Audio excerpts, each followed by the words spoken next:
Did you always want to get into design? It was always something as a little boy you were desperate to do. I guess I always had an artistic spirit inside me. I mean, it's part of, I guess, what my talk's about. I've been kind of looking back in a sort of cathartic way on terms of, I guess, how much design or art or something creative has actually been part of what I do. And it's kind of always been there. So I'd say yes. And I mean, I think I've been working in digital for 13 years. And how did you get your first, everybody always likes a good sort of breaking in story. How did you get your first break into digital design? Digital specifically, I'd done one CD-ROM project when I was at college, which was 14 years ago. So digital then, you know, no mobile phones, no email addresses, no websites. Which is quite hard to kind of think of the world like that. Yeah. But, you know, 14 years ago, that's what's going on. So tutors didn't really know that much about interactive media or just kind of how to approach it. So that's what really got me intrigued by it, because it's very hard. It was very hard to understand. But what was it about digital that you thought, actually, I'm really, really interested in this? Challenge. It wasn't there. The challenge. It was like a real, like, you know, a mystery, a box of mysteries. It was, and every time you kept trying to, you unravel something else, it opens up a whole new set of problems. And then as well, like, just in terms of technically what you could do is kind of nothing. So I think that's what really intrigued me about it. I didn't really see it as a career path. It just really intrigued me. And you know, all of us have just celebrated your fifth birthday. In the last 5 years, is it? I mean, obviously the world has changed a lot, but even more so in digital. I mean, it doesn't seem to keep still for very long. I mean, I think again that's the other thing that always keeps me, and I think a lot of people who've worked in this for sort of the same amount of time interested, because it's, I think, definitely every three or 4 years you're doing something completely new, because someone's invented a piece of software or a piece of hardware, or the way people are using something is different. Or what's happened in the last few years is that digital's become very much part of the whole sort of creative landscape. And it's not seen as this kind of strange thing in a box that people do in the, you know, round there, the weird kids. It's very much starting to fold itself into other sort of slightly more traditional areas of the sort of creative industry. So I think that's great, because it's becoming more normal. It's not this niche specialism, and I think that's really important that it finds its way into everything else, which it's sort of naturally doing. And in the early days when I worked with you, I mean, you always were quite keen on working with designers that didn't necessarily have a digital background. I remember you employed, I think, an illustrator that didn't know anything about digital. I mean, are you still trying to look at different disciplines now, or is that just? I mean, I think finding great designers, it's one of those instinctive things. It's a bit like finding a new flat or a girlfriend, or you kind of know instantly. You don't really, if someone sends you their work, you kind of get, right, their work's great. You only need to see like one or two pieces. Yeah, true. And then you just want to make sure that they're not a complete loon. So you just kind of have your chemistry meeting with like them. Like a girlfriend. Well, you know, or your wife.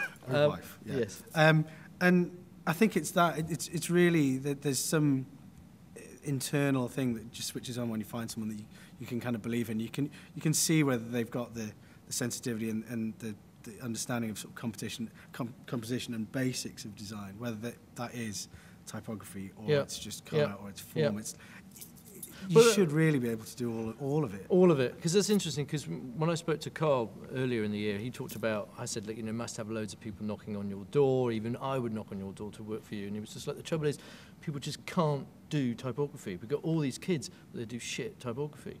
So are you know, the balance for you is not all about ideas, not all about craft. It's about pretty much everything, which is the way that we kind of see it as well. But what advice would you give to a graduate sort of putting his folio together, or his reel together, as in this case? I think it's really understanding, specifically within digital, there's different things you can do. You can be more on the kind of just the visual art direction, look and feel side, or you can be more on the technical, which could be back and front end. There's loads of different specialisms within it, but it's making sure that if you realise the thing that you can specialise within it, if you understand that, but also making sure that you can, if you're slightly more visually aware, make sure that you can understand technology and what it does. You don't have to be able to do it, but understand the process of how that's going to affect what you do visually, and also in terms of just, you know, user experience and actually, you know, the interactive design is all part and parcel of what you do, but you don't have to be able to do it all. No. I find Okay.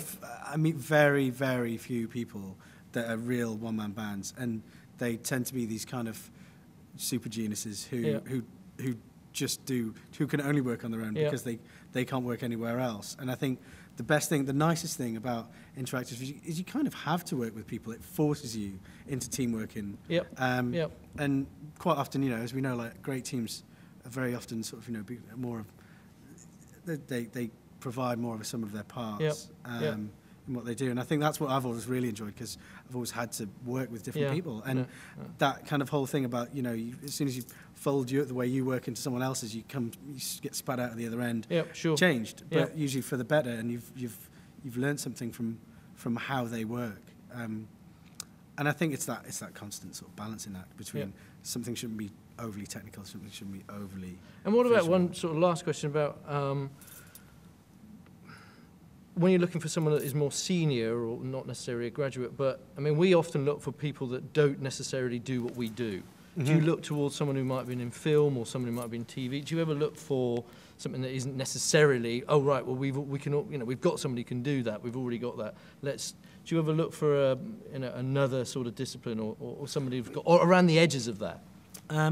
When we worked at Digit, there was one guy that we worked with who kind of shared a space really in there, and he was a theatre designer, right? Okay, and he couldn't even turn a computer on, and he would kind of come from it with this slightly more, it's like kind of Dickensian sort of but that's what makes it different, it. isn't it? And he'd come into the meeting and go, oh, what about just putting a pair of shoes in a glass box? And it was kind of like, what? But these, you know, this kind of upside down thinking is actually it is quite good. If nothing else, just to just get your mind out of the route that you always have, because people always think that they kind of can think freely, but actually it's actually quite hard to do. It is. You need some kind of left of centre kind of idea to bring in, and I think as well quite a lot of that comes from research. We tend to do a lot of scoping and research, and really do a lot of background on things before we get to the point of it's gonna look like this, because actually designing around content. I mean, something I'm going to talk about is something my tutors talked about, which I was just like, designing around content, you just want to make stuff look good, and it's actually content forms the thing completely. I think for a lot of things that we do, it couldn't look any other way other than how it does. But without the research bit, I think that's what comes a really first. important thing. And that's like the script, I suppose, isn't it? Yeah, exactly.